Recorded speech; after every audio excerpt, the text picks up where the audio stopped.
예. 우리 나와 준비해 주시고요. 우리 오늘 우리 설교 시작하기 전에 우리 찬양을 한 곡 하고 시작하려고 합니다. 예, 가사 한번 띄워 주시고요. 예, 우리 잘 아는 찬양이죠? 예, 같이 전주해 주시고 우리 율동할 수 있으면 율동하면서 같이 합시다. 부터 해지는 데까지 주의 이름 찬양받으리. 부터 해지는 데까지 주의 이름 찬양받으리. 랄랄라 할렐루야. 여호와의 모든 종들아 주 이름 찬양해. 이제부터 영원까지 주의 이름 찬양할지어다. 예, 감사합니다. 감사합니다. 두 분 감사합니다. 금방 그 가사 다시 한 번만 띄워주실래요? 예. 해 뜨는 데부터 해 지는 데까지 주 이름 찬양받으리. 할렐루야. 여호와의 모든 종들아 주 이름 찬양해. 이제부터 영원까지 주 이름 찬양할지로다. 예, 우리 너무 많이 부르는 정말 많이 부르는 찬양인데요. 예, 이제 내려주셔도 좋습니다. 오늘 우리가 읽은 말씀 시편 113편 1절에서 3절 말씀이 바로 이 찬양의 가사이죠. 순서가 조금 바뀌었는데요. 우리 1절 말씀 한번 띄워주시겠습니까? 예, 다 같이 한번 찬양하는 마음으로 다 같이 한번 시작. 할렐루야. 여호와의 종들아 찬양하라. 여호와의 종들아 찬양하라. 예, 아까 후렴에서 할렐루야 여호와의 모든 종들아 하나님을 찬양하라 라는 그런 가사가 있었는데요. 할렐루야, 여러분 할렐루야가 무슨 뜻이에요? 여호와를 찬양하라. 저기 찬양대 옆에 벽면에 할렐루야라고 히브리어로 쓰여 있는데요. 할렐루야, 야 끝에 있는 야, 저쪽 거꾸로 읽어요. 이쪽 끝에 띄어져 있는 부분이 야가 여호와, 야훼, 여호와 하나님이에요. 여호와 하나님을 찬양하라. 예, 여호와 하나님께 영광을 돌리라. 그런데요, 여호와의 종들아 찬양하라 라고 얘기하고 있습니다. 여호와의 종이 누굽니까? 여호와의 종 바로 우리들이에요. 하나님께 예배드리기 위해서 모인 모든 백성들, 그들이 바로 여호와의 종들인 줄로 믿습니다. 그럼 여호와의 종들이 누구예요? 우리요. 우리 모두 모든 하나님의 자녀들아, 하나님의 백성들아 여호와를 찬양하라 라고 외치고 있습니다. 우리 하나님을 찬양하라. 2절로 가볼까요? 예, 다 같이요. 시작. 이제부터 영원까지 여호와의 이름을 찬송할지로다. 아멘. 언제부터 언제까지요? 이제부터 영원까지. 지난 시간은 어쩔 수 없고 영원토록 여호와를 찬송하라. 근데 여호와의 무엇을 찬송하라? 이름을 찬송하라. 이제 구약성경이나 시편에 보면 특히 여호와의 이름을 높이고 여호와의 이름이 영광 받으시고 여호와의 이름에 찬양을 하고 이렇게 이름이라는 말이 나오는데, 여기 이름은 여호와의 본질을 가리키는 표현입니다. 여호와 하나님의. 그래서 이 말은 이렇게 이제 구약 시대 사람들은 이렇게 습관적으로 표현을 했습니다만 우리는 그냥 그 말 빼도 괜찮습니다. 우리 여호와 하나님께 찬양합시다, 이런 말입니다. 여기 찬양할지로다, 찬양하라 하는 소리는 나는 가만히 있을 테니까 당신들은 찬양하십시오 이런 뜻이 아니고요, 제가 찬양합니다라는 표현입니다. 내가 찬양합니다. 제가 우리 여호와 하나님을 찬양합니다. 언제까지요? 이제부터 영원까지. 근데 여러분, 이제부터 영원까지, 이것은 끝지점, 우리가 언제까지 찬양할 거냐, 이걸 말하는 게 아니죠. 그럼 뭘 말하는 걸까요? 사실은 지금 이 순간, 매 순간순간 쉬지 않고 우리 여호와 하나님을 찬양합니다. 우리 하나님께 영광을 돌립니다 라는 그런, 내가 우리 여호와 하나님을 그렇게 찬양합니다 라는 그런 표현이에요. 3절로 가봅시다.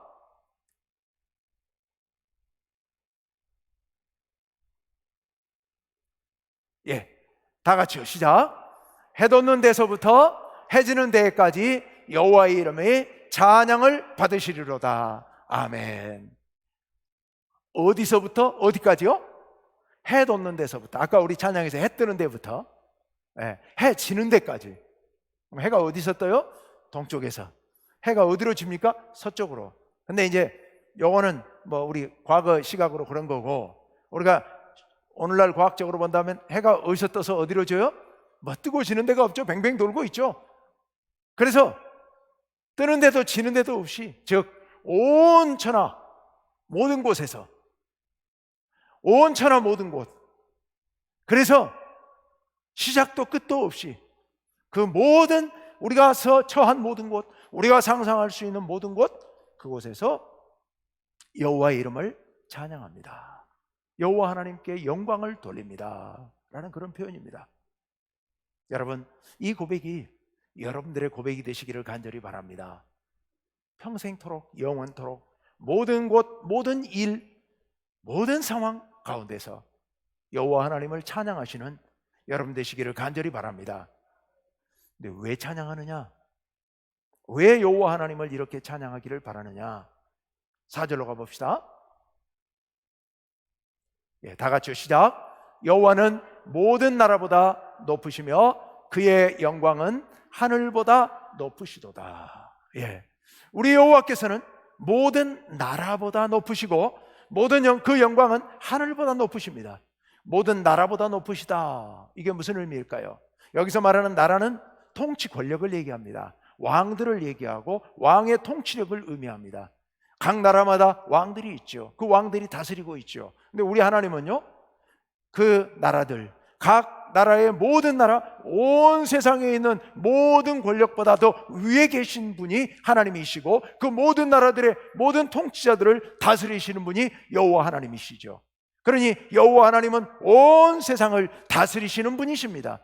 그러므로 그 모든 왕들보다 더 위에 계신 분이시죠. 더 높으신 분이시죠. 우리가 믿는 하나님은 그 모든 왕들보다 높으신 분, 그 높으신 하나님을 찬양합시다. 그리고 그의 영광은 하늘보다 높으시도다. 여기서 말하는 하늘은 하나님의 피조물을 얘기합니다. 하나님께서는 이 땅에 있는 모든 것들을 만드셨죠. 하늘을 만드셨고 이 우주 공간에 있는 모든 것들을 다 만드신 분이 우리 하나님이십니다. 그러므로 이 피조물, 우주 만물, 이 우주 만물을 다스리시는 하나님, 그 하나님을 찬양합니다. 우리가 하나님을 찬양해야 되는 이유, 지금부터 영원토록 모든 상황 가운데서 항상 찬양해야 되는 이유, 그 이유는 우리 하나님께서는 우주 만물을 다 지으시고 그 모든 것들을 다스리시며 그 모든 것들을 하나님께서 섭리하시기 때문에 그 하나님을 찬양합시다. 그렇기 때문에 우리는 하나님을 찬양해야 되지 않겠습니까? 라는 그런 말씀이에요. 그런데요, 그 하나님께서 어떻게 세상을 다스리고 계시느냐? 5절과 6절 말씀을 봅시다. 함께요, 시작. 여호와 우리 하나님과 같은 이가 누구리요? 높은 곳에 앉으셨으나 스스로 낮추사 천지를 살피시고. 아멘. 우리 하나님께서, 우리 하나님과 같은 사람은, 하나님과 같은 그런 존재는 세상에 아무도 없을 거라는 얘기입니다. 세상에 그 누구를 하나님과 비교할 수 있겠습니까? 우리 하나님께서는 높은 곳에 앉아 계셔서 온 세상을 내려다보시면서 주관하고 계십니다. 높은 데서 바라보시기 때문에 우리가 볼 수 없는 모든 것들을 다 살피시고, 우리의 눈은 늘 치우쳐 있고 편파적이지만 우리 하나님께서는 높은 곳에서 바라보시기 때문에 온 세상을 균등하게 골고루 빠짐없이 다 바라보시는 분이시지요. 그런데 높은 곳에서만 바라보실 뿐만 아니라 또 6절에 보시면 스스로 낮추사 천지를 살피시는 분입니다. 하나님께서는 필요하다고 생각하실 때는 저 높은 곳에서 스스로 낮추셔서 이 땅을 굽어보시면서 여러분들의 삶 가운데 일어나는 작은 일 하나하나까지도 세심하게 하나님께서 살피시는 분이신 줄로 믿습니다. 높은 곳에서 온 세상을 두루두루 살피시며 또 낮추셔서 이 땅의 구석구석까지도 어느 한 곳 그늘진 곳 없이 하나님께서는 다 살피시고 계신 줄로 믿습니다. 혹시 여러분이 나의 이 어려운 형편 하나님께서 여기까지 아시겠나? 여기까지 살피시겠나? 아니죠. 하나님께서는 낮추셔서 그 구석까지도 살피시는 분이신 줄로 믿습니다. 하나님께서 이렇게 구석구석까지 다 살피시는데요. 다 살피시는데요. 그런데 어떻게 온 세상 구석구석까지 다 그렇게 살피실까? 7절과 8절 말씀을 봅시다. 7절 말씀을 봅시다. 7절 말씀 다 같이요. 시작. 가난한 자를 먼지 더미에서 일으키시며 궁핍한 자를 거름더미에서 들어 세워. 아멘. 가난한 자와 궁핍한 자를 하나님께서 살피십니다. 여기 가난한 자, 궁핍한 자는 재벌 못 돼서 가난하다고 느끼는 그런 사람들 말하는 게 아니에요. 그런 사람들을 말하는 게 아니라 정말 먹을 게 없고 입을 것이 없어서 굶주리고 헐벗는 많은 사람들을 이야기하지요. 그런 사람들을 먼지 더미에서 세우시고 일으켜 세우시고 거름 더미에서 일으켜 세우십니다. 여러분 시골에서 자라신 분들은 거름 더미를 아시죠? 농사 짓는데 퇴비로 쓰기 위하여서 풀이나 이런 것들을 갖다 썩히는 곳이잖아요. 거기에 오물도 뿌려놓고 그러지 않습니까? 뿐만 아니라 거기에는 집에서 나오는 썩을 수 있는 쓰레기들은 또 거기 갖다 버리지 않습니까? 그래서 온갖 더러운 것들이 있는 곳, 이게 거름더미입니다. 그게 먼지더미이죠. 그런데 여기서 말하는 거름더미나 먼지더미는 정확히 말하면 그런 것만을 말하는 게 아니고요, 사람들이 모여 사는 성이 있는데 쓰레기를 처리해야 되잖아요. 그러니까 성문 밖에 후미진 곳에 쓰레기 버리는 곳이 있어요. 지금처럼 이렇게 잘 만들어진 쓰레기장이 아니라 그냥 으슥한 곳에 갖다 사람들이 버리는 곳, 쓰레기 버리는 곳, 쓰레기가 산처럼 쌓여 있는 곳. 그래서 온갖 물질들이 거기서 썩어가면서 썩은 냄새가 진동하고 파리와 벌레가 들끓고, 그리고 저녁이 되면 오소리나 이런 야생 동물들이, 개나 고양이들이 왔다 갔다 들끓는 곳, 그런 곳이 바로 여기 먼지더미, 거름더미입니다. 그런데 여러분, 이 먼지더미, 거름더미 속에 누가 있느냐? 거름더미 주변에 어슬렁거리는, 날이 어두워지면 어슬렁거리는 사람들이 있습니다. 누가? 가난하고 헐벗어 먹을 것 없는 사람들이, 또는 병에 걸려가지고, 나병에 걸려가지고 동네에 살지 못하고 집에 살지 못하고 쫓겨난 사람들이 그 주변을 맴돌고 있는 겁니다. 그 주변에서 사람들이 버린 음식물 쓰레기, 썩어가는 음식물을 골라내서 그것들을 가지고 먹으면서 살고, 버려진 옷가지를 주워 입고, 거기에 있는 쓰레기, 허름한 박스들, 허름한 옷들, 이런 것들을 가지고 밤이 되면 덮고 자는 그런 사람들. 지금은 많이 없어졌습니다만은 우리나라에도 저 서울에 가면은 난지도 1960년대 70년대 쓰레기산이 있잖아요. 쓰레기산, 엄청난 산을 이루고 있죠. 상암동에 있는 월드컵 경기장 바로 옆에 거대한 산이 2개가 있는데요, 그 산이 다 쓰레기산이잖아요. 거기 난지도 사람들요, 거기 살던 사람들, 수천 명의 사람들이 그 옆에 움막을 짓고 그 쓰레기 더미에 의지해 살아갑니다. 그 쓰레기 더미에서 쓸 수 있는 물건들을 골라내가지고 고물로 팔고, 거기에 썩어지는 음식들을 골라내서 거기서 그 먹을 것을 찾고 옷을 찾아서 입고, 그렇게 살아갔던 사람들이, 수천 명의 사람들이 아예 동네를 이루며 거기에서 그렇게 살고 있었죠. 그런 사람들을, 여기 먼지더미에 있는 사람들, 거름더미에 살고 있는 가난한 자와 궁핍한 자들이 바로 그런 자들입니다. 요즘도 뉴스에 보면 가난한 나라들 또는 난민촌들 옆에 보면 아이들이 먹을 게 없으니까 쓰레기더미 뒤져가지고 거기서 먹을 걸 찾아가지고 살아가는 사람들이 가끔 뉴스에 나오지 않습니까?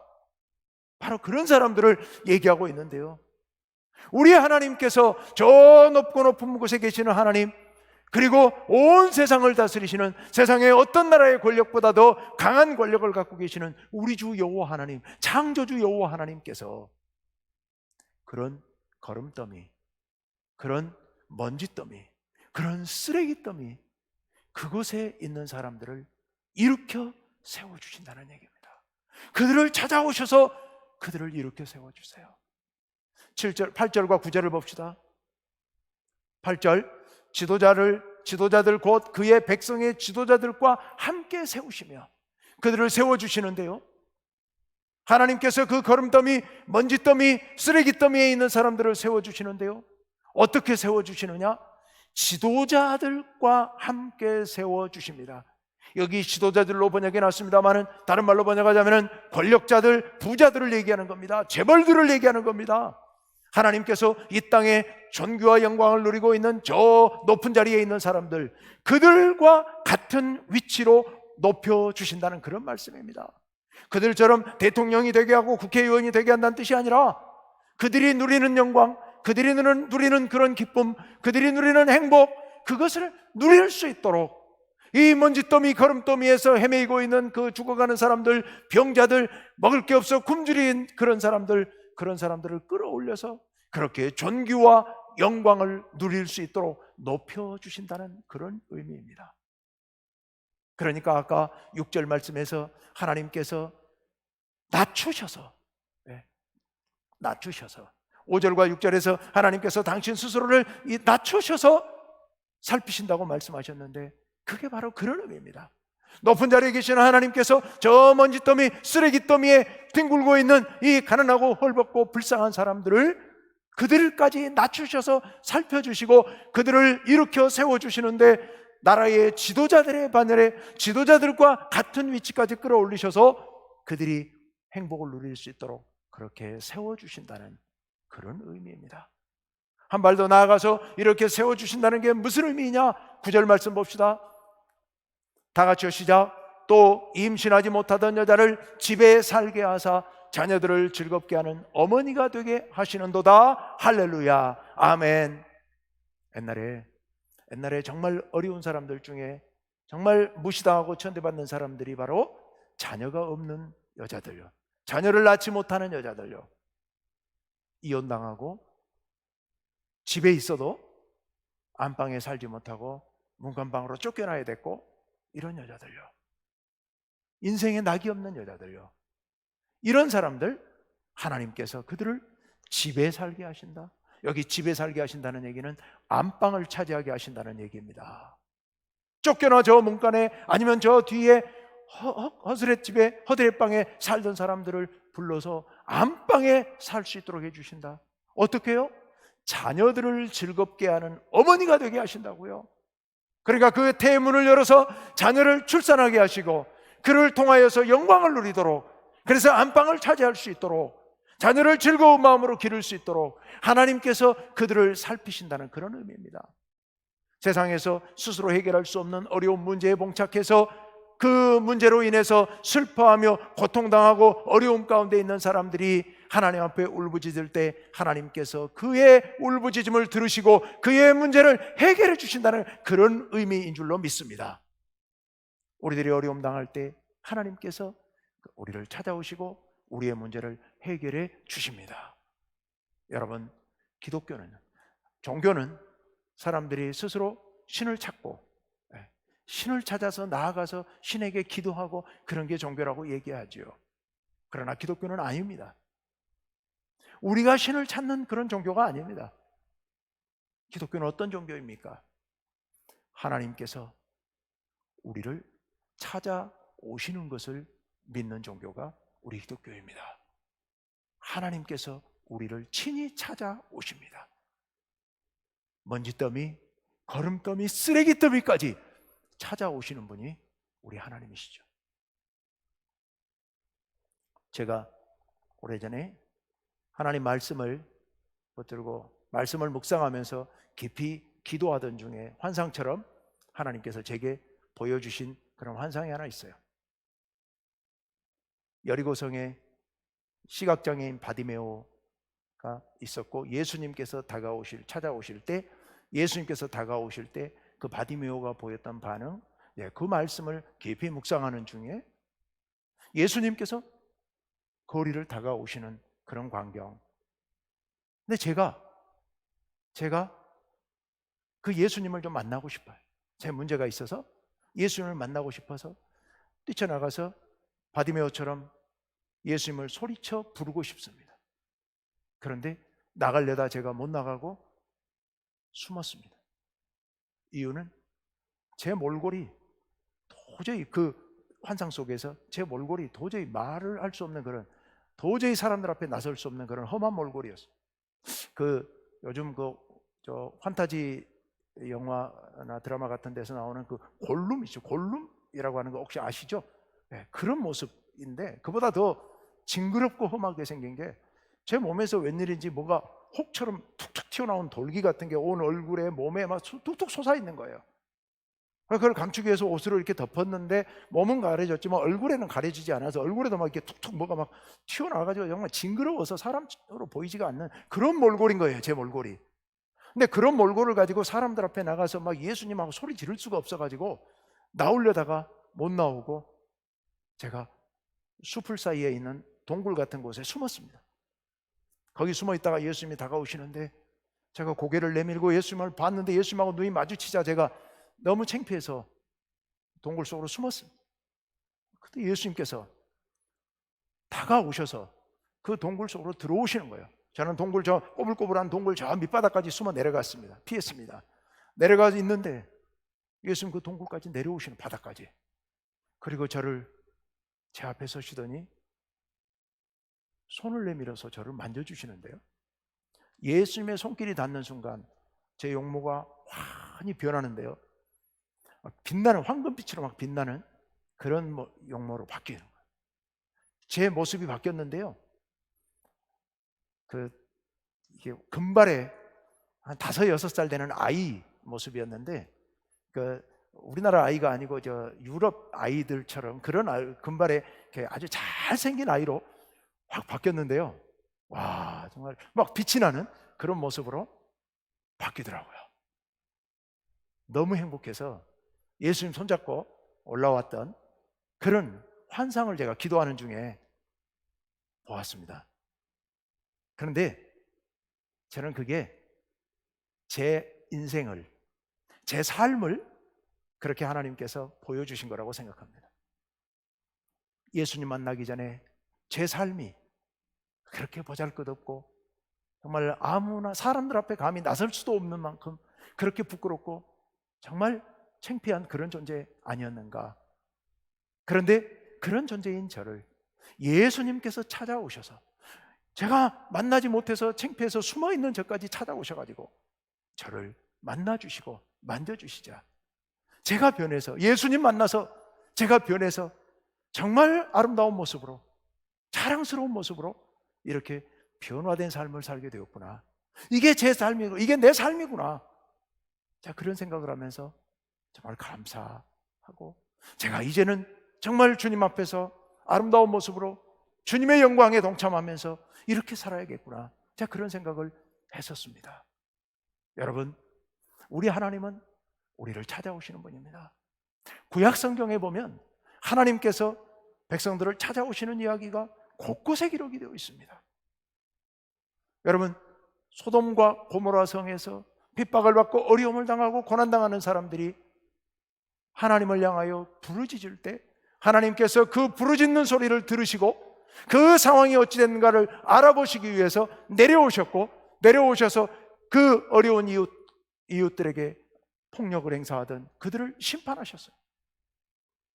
애굽 땅에서 노예 생활 가운데 종살이 하면서 모진 고난을 당하고 있었던 히브리 민족들이, 이스라엘 민족들이 하나님께 신음하면서 울부짖었더니 하나님께서 그 소리를 들으시고 모세를 부르시고 모세를 애굽으로 보내서 이스라엘 민족들을 해방시키게 하신 겁니다. 하나님께서는 그 밖에도 곳곳에서 고난 속에서 울부짖는 사람들을 찾아오십니다. 그런데요, 신약 성경에 보면 울부짖는 사람들을 찾아오시는 게 아니라 아예 울부짖기도 전에 찾아오셔요. 우리 예수님이 그런 분 아니었습니까? 우리 예수님께서는 이 땅에 생활하시는 동안에 어려움 당한 사람, 고난 당하는 사람들이 울부짖기도 전에 그들을 찾아가십니다.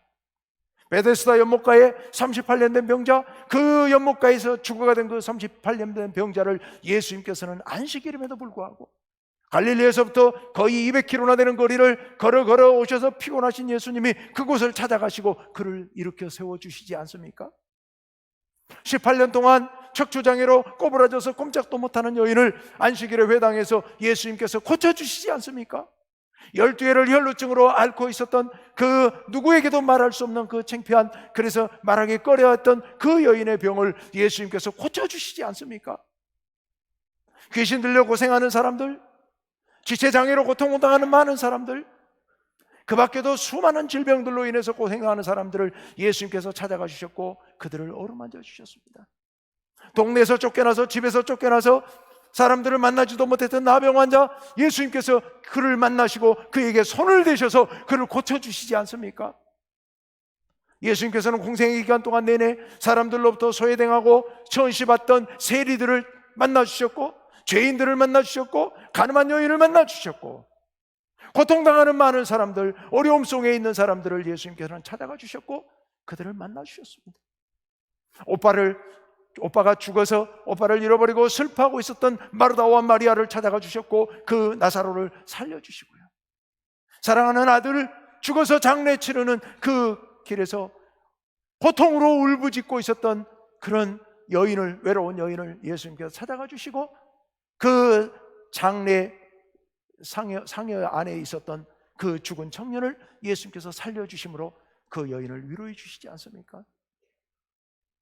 예수님께서는 고통당하는 사람들, 외로움 가운데 있는 사람들, 스스로 해결할 수 없는 무거운 삶의 짐들을 짊어지고 신음하고 있는 사람들을 예수님께서는 일일이 하나하나 찾아가셨고 그들을 만나주셨고 그들의 문제를 해결해 주셨고 그들을 고쳐주시고 일으켜 세워주셔서 백성의 지도자들의 반열 가운데 높여주셔서 그들처럼 영광스럽게 인생을 살아갈 수 있도록 우리 예수님께서 그들에게 그 문제를 해결해 주신 줄로 믿습니다. 여러분, 우리 하나님께서는, 우리 예수님께서는 쓰레기 더미에까지 당신을 낮추시고 찾아가 주시는 분입니다. 혹시 지금 여러분이 어려운 문제들을 안고 있으십니까? 여러분, 우리 인간의 삶은 이런 쓰레기 더미를 헤매이는 삶이죠. 우리가 지금 겉보기에는 이렇게 고상한 것 같고 깔끔하게 옷 차려입고 그리고 어느 정도 그래도 사회에서 무시당하지 않고 산다고 생각할지 모르겠습니다만은 우리 인생은 죄악의 쓰레기 더미를 헤매이는 삶이 아니겠습니까? 우리가 겉으로는 이렇게 살아가고 있지만 시시각각 찾아오는 여러 질병들로 인해서 우리가 그 고통스러운 인생길을 우리 스스로 해결할 수가 없지 않습니까? 자녀의 문제, 이웃과의 관계의 문제, 가족 간의 관계의 문제, 여러 가지 문제들, 물질의 문제, 사업의 문제, 자녀들의 진학과 직장의 문제, 우리들이 해결할 수 없는 수많은 문제들로 인해서 우리는 늘 쓰레기 더미, 먼지 더미, 거름 더미를 뒹굴어야 되는 그런 인생입니다. 이런 인생 가운데 여러분, 우리가 신음하지만 그러나 실망하지 맙시다. 우리 하나님께서, 우리 예수님께서 그런 쓰레기 더미를 헤매이고 있는 여러분들의 삶 가운데로 찾아오시는 줄로 믿습니다.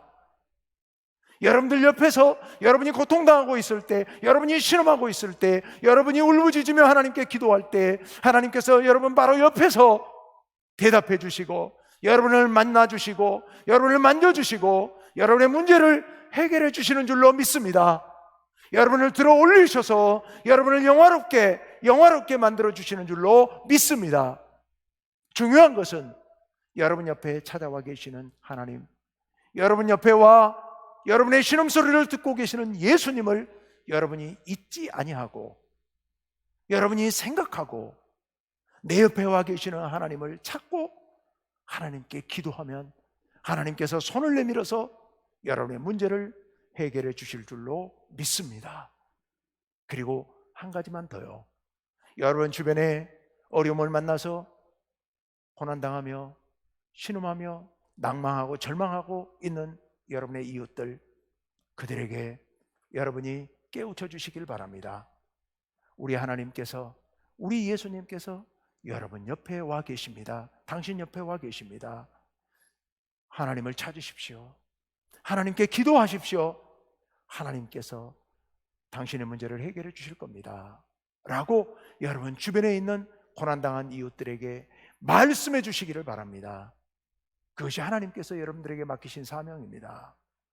여러분, 우리를 찾아오시는 하나님을 잊지 맙시다. 우리 옆에 계시는 하나님을 잊지 맙시다. 그 하나님을 찾고 그 하나님이 옆에 계시다는 사실을 우리가 깨우쳐 주도록, 그래서 하나님 은혜 안에서 존귀함을 누리며 해 뜨는 데부터 해 지는 데까지 이제부터 영원토록 우리 하나님을 찬양할 우리 성도님 여러분 되시기를 간절히 바랍니다. 우리 함께 기도합시다.